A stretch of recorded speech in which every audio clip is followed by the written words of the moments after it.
Assalamualaikum warahmatullahi wabarakatuh.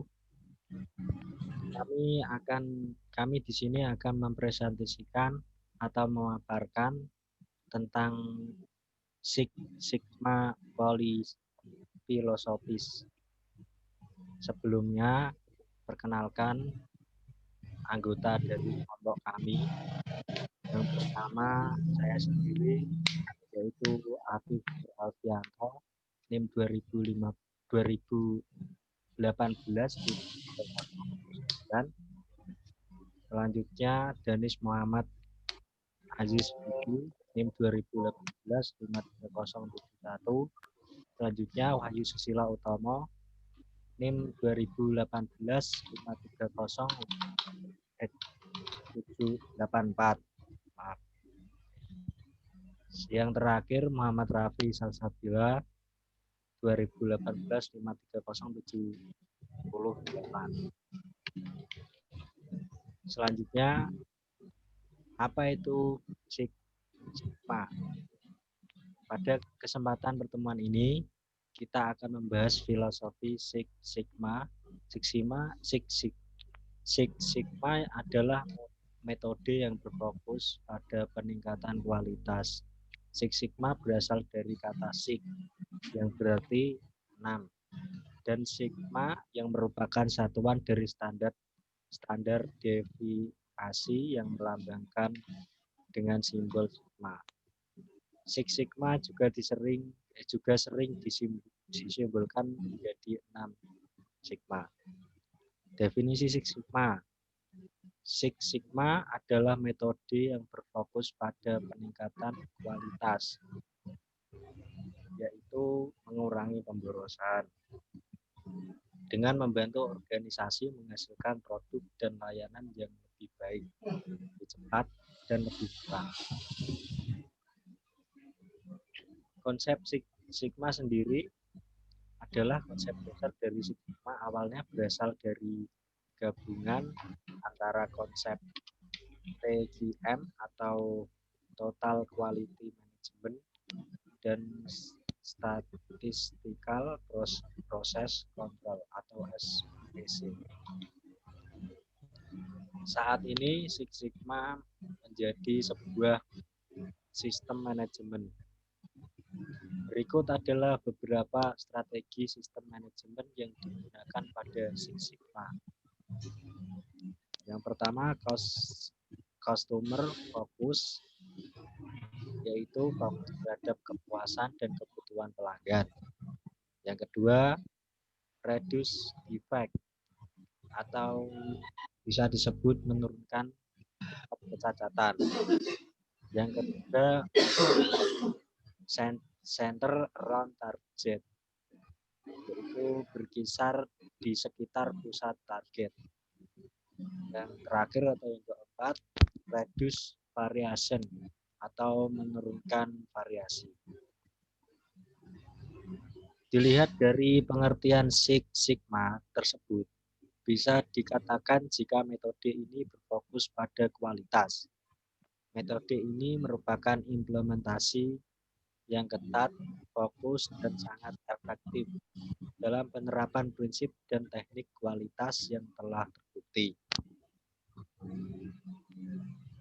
Selanjutnya, filosofi Six Sigma. Filosofi berpegang pada 6 sigma yang berdiri jawabannya adalah 6 sigma berdiri atas filosofi berikut ini. Dari kata driven approach, proses, boundary, less atau pendekatan, get review atau basis data, CTQ kualitas, DPMO cacat per 1 juta peluang, target, dan variasi. Sekarang saya akan menjelaskan masing-masing istilah ini. Secara rinci, mari kita lihat dulu struktur apa yang dipegang oleh filosofi Six Sigma, yang mana 6 Sigma berdiri jawabannya adalah Six Sigma berdiri di atas filosofi berikut ini. Yang pertama, basis data, data driven approach.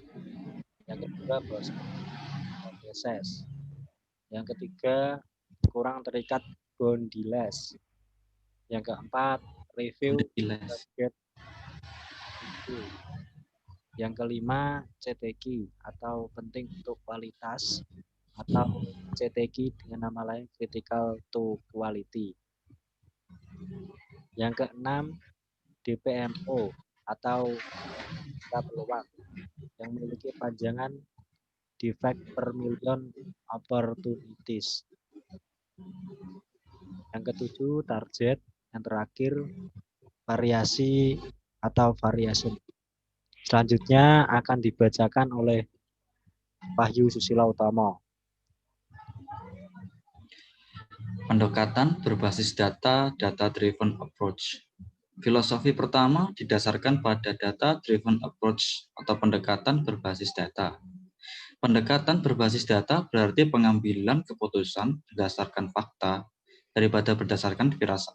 Mari kita pahami hal ini lebih jauh. Di sini, perbaikan didasarkan pada fakta karena kecuali Anda tahu di mana berada, berdiri hari ini dan bagaimana Anda bisa meningkat kecuali Anda tahu apa itu output Anda. Untuk hari ini, bagaimana bisa Anda meningkatkan output Anda, misalnya Six Sigma, didasarkan pada data dan fakta. Itulah alasan begitu Anda naik lebih tinggi. Dalam perubahan ini, dari lonceng putih menjadi sabuk kuning, dari kuning ke sabu hijau, dan kemudian ke sabu hitam. Anda akan melihatnya, banyak statistik terlibat yang ingin Anda pahami. Angka ini adalah pendekatan berbasis data dalam 6 Sigma. Pada akhirnya, pendekatan berbasis data berarti berbasis fakta pengambilan keputusan daripada berdasarkan firasat.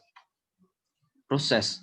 Sekarang, mari kita lihat filosofi kedua, yaitu proses. Setiap proses memiliki masukan dan keluaran tertentu. Dalam Sigma, kita melihat pada peningkatan keluaran, tetapi mengubah prosesnya masukan karena tidak diubah masukan Anda. Keluaran Anda tidak akan berubah. Memahami dengan bantuan bersamaan, ini ya sama ke F dari X, di sini Y adalah masukan dan X adalah keluaran. Persamaan ini berarti keluaran adalah A. Fungsi input X di sini kita dapat dengan jelas melihat outputnya. Jelas tergantung dari input, jadi untuk mendapatkan hasil yang lebih baik, kita harus mengubah masukan ini semua tentang proses. Filosofi berikut adalah tanpa batas, artinya kita tidak boleh membatasi diri untuk departemen tertentu. Ini karena masukan ke departemen kami berasal. Departemen lain itulah alasan yang perlu kita miliki. Integrasi dengan departemen lain dengan cara yang sama, seperti keluaran departemen Anda, beberapa masukan departemen lain, karena bukan batas kita harus ada interaksi antar departemen. Selanjutnya akan dibacakan oleh Danis Vicky. Selanjutnya adalah review gerbang atau gate review. Sekarang mari kita lihat review gerbang filosofi keempat. Ini sangat mudah dipahami setelah setiap tahap. Kami akan memiliki beberapa gerbang untuk memeriksa kualitas panggung itu dengan melakukan review. Sekarang mari kita ambil contoh. Pendekatan untuk memahami ini kita sudah tahu. DMAIC singkatan dari didefinisikan, terukur, dianalisis, ditingkatkan, dan dikendalikan.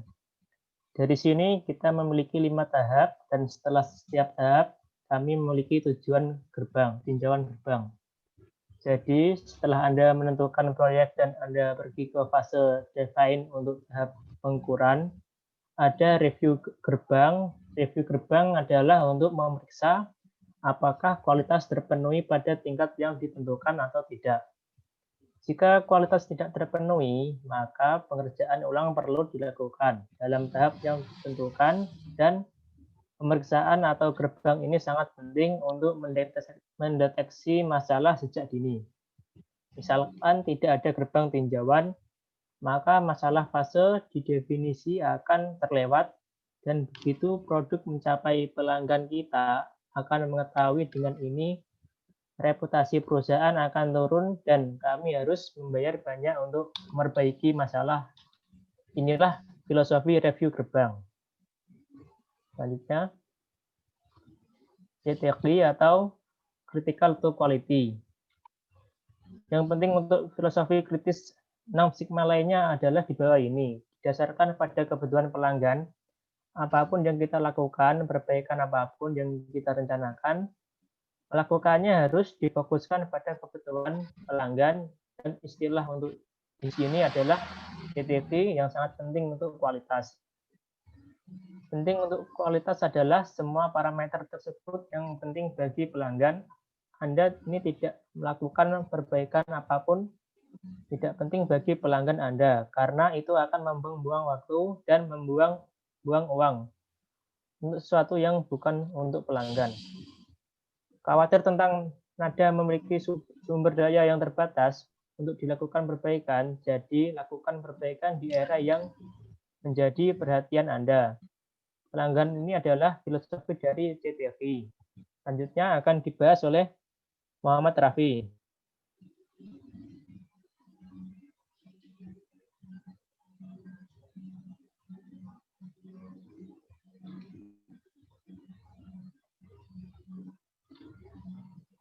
Raffi. DPMO atau Defect per Million Opportunities.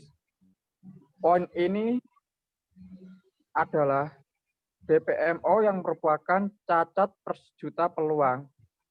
Poin ini sudah kamu jelaskan di kuliah terakhir. Jika ada target 3,4 cacat per juta peluang, ketika Anda menerapkan 6 sigma, proses 6 sigma akan memiliki 3,4 cacat dalam 1 juta peluang, sehingga juga dikenal sebagai cacat DPMO per juta peluang. Itulah filosofi lain dari 6 sigma filosofi. Ketujuh dari sigma adalah target dan sigma adalah di sekitar pusat, yang berarti ini adalah tempat yang Anda inginkan. Targetkan proses Anda menjadi contoh sederhana. Jika saat katakan bahwa Anda sedang membuat poros yang berukuran 100 mm.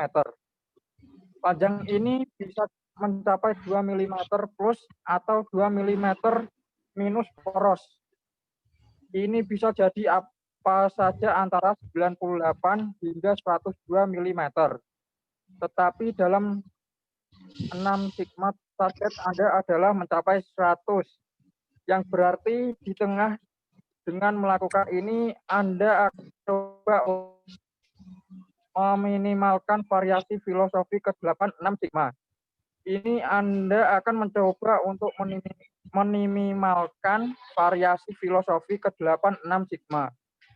Variasi apapun akan memiliki variasi, tetapi dalam sigma usaha Anda ada memiliki variasi minimum. Bagaimana Anda meminimalkan variasi Anda dalam proses sehingga Anda menghasilkan produk yang konsisten atau konsisten layanan kepada pelanggan Anda. Dengan ini, semua filosofi dibahas sebelum kita mengakhiri kuliah ini. Mari merangkum poin Six Sigma.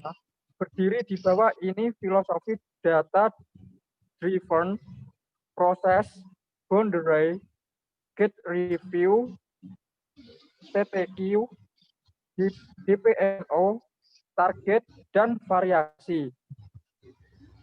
Kesimpulan, Six Sigma merupakan suatu alat atau metode yang sistematis yang digunakan untuk perbaikan proses dan pengembangan produk baru yang berdasarkan pada metode statistik dan metode ilmiah untuk mengurangi jumlah cacat yang telah didefinisikan oleh konsumen. Six Sigma adalah suatu alat manajemen baru yang sangat terfokus terhadap pengendalian kualitas dengan mendalami sistem produksi perusahaan secara keseluruhan. Memiliki tujuan untuk menghilangkan cacat produksi, memangkas waktu pembuatan produk, dan menghilangkan biaya. Sigma juga disebut sistem komprehensif. Maksudnya adalah strategi, disiplin ilmu, dan untuk mencapai dan mendukung kesuksesan bisnis. Sekian dan terima kasih. Sekian dari presentasi dari kelompok kami. Jika ada tutur kata yang kurang berkenan, mohon dimaafkan. Wassalamualaikum warahmatullahi wabarakatuh.